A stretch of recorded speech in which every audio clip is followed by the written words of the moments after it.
There are things I can't say, and not only I, but there are things other people can't say. For example, Charlie Kirk.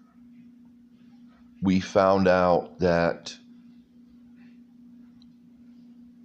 he had freedom of speech until he was dead, and then there's no freedom of speech because he's dead. There's an underworld, and if you say this is what's going on, if you see the underworld and you see what's going on and people in the underworld, you can get into trouble. At the very least, they might slash your tires or put a bomb in your car. Something that's what people do in the underworld.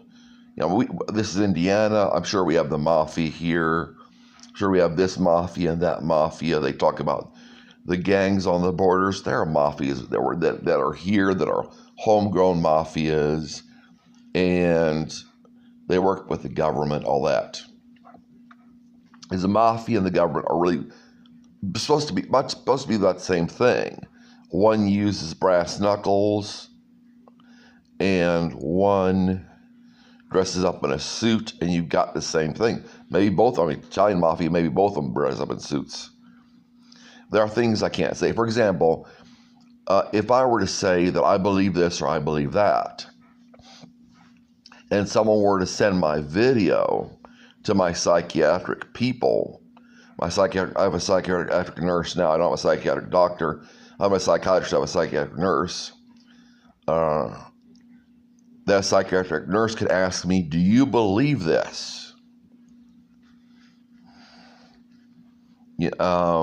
And at the least I get my drug increased, which is not that big of a deal. I just want to be off the drug.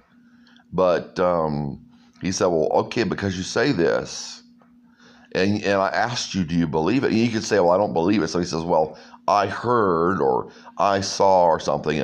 I thought you believed it because of what you saw, or because of what I saw. Or they could say, okay, well, if you believe this, you need to be put in a psychiatric institution. You need to be put in a mental hospital, crisis center, that kind of thing. And, they just pick you up off the street and take you. That's what surprised me at first when I first went to the mental institution.